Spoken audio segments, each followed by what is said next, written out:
కోనేరు కోనప్ప తన నివాసంలో మీడియా ఏర్పాటు చేసి మాట్లాడుతూ ఎమ్మెల్సీ దండే విఠల్ మున్సిపల్ పరిధిలో ఓటు హక్కు లేనప్పటికీ తప్పుడు పత్రాలు సృష్టించి ఓటరు జాబితాలో తన పేరు చేర్చుకుని ఎక్స్ అఫీషియో సభ్యునిగా సమావేశంలో పాల్గొని ఓటు వేయాలని ప్రయత్నిస్తున్నారని ఆరోపించారు. ఈ నెల 16న జరగనున్న మున్సిపల్ సమావేశంలో ఇటీవల గెలిచిన కౌన్సిలర్లతో పాటు చైర్మన్ ఎన్నిక జరగనుంది. సమావేశానికి ఎక్స్ అఫీషియో సభ్యులు కూడా హాజరవుతారు. ప్రభుత్వ ఆదేశాలు మరియు ఎన్నికల కమిషన్ నిబంధనల ప్రకారం మున్సిపల్ పరిధిలో ఓటు హక్కు వినియోగించే ప్రజాప్రతినిధులకు ఎక్స్ అఫీషియో హోదా వర్తిస్తుంది. జరగబోయే చైర్మన్ ఎన్నికల్లో భాగంగా 16వ తేదీ మున్సిపల్ ఆఫీసులో సమావేశం కావాల్సి ఉంది. ఇటువంటి సమావేశంలో మున్సిపల్ కౌన్సిలర్లు ఎవరైతే గెలిచారో వారితో పాటు ఎక్స్ అఫీషియో సభ్యులుగా కూడా ఆ సమావేశంలో పాల్గొనే అవకాశం ఉంది. ఇక్కడ ఎక్స్ అఫీషియో సభ్యుడిగా ఎమ్మెల్సీ దండే విఠల్ తన పేరును నమోదు చేసుకోవడం జరిగింది.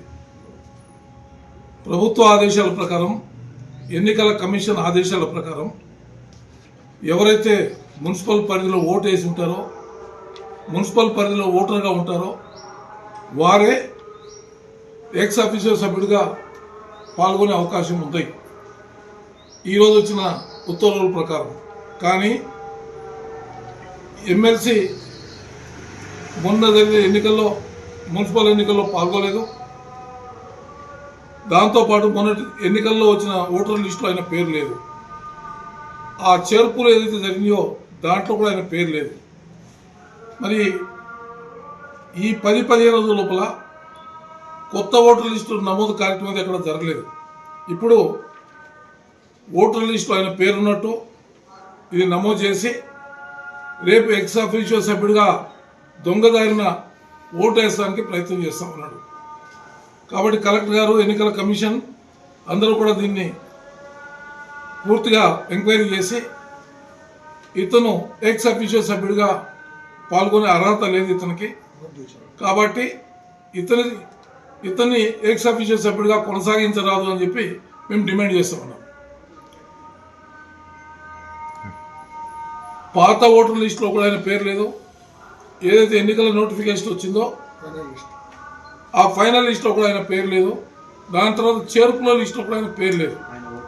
ఆయన ఓటు కూడా వేయలేదు. ఇక్కడ మీ అందరికీ తెలుసు, బాలభారతి దగ్గర బూత్లోనో బహుశా ఆ పరిసర ప్రాంతంలో ఎక్కడో ఆయన బూత్ నంబర్ ఉన్నట్టుగా దీంట్లో 59వ బూత్ ఏదో ఇస్తూ ఉన్నారు. 59 కదా.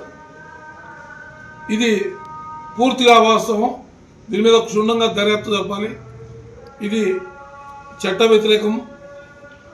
కాబట్టి కలెక్టర్ గారు, ఎలక్షన్ కమిషన్ వెంటనే స్పందించి దీని మీద ఎంక్వైరీ చేసి ఇతన్ని ఎక్స్ అఫీషియో సభ్యత్వాన్ని కొనసాగించరాదని చెప్పి, ఇతన్ని అనుమతించరాదని చెప్పి మేము డిమాండ్ చేస్తా ఉన్నాం.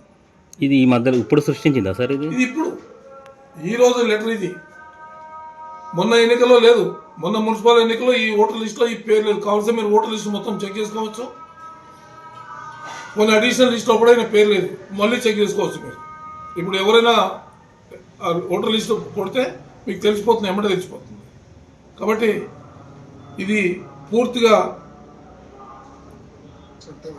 చట్ట వ్యతిరేకం. దీన్ని క్షుణ్ణంగా పరిశీలించాలని చెప్పి మేము కలెక్టర్ గారిని కోరుతా ఉన్నాం.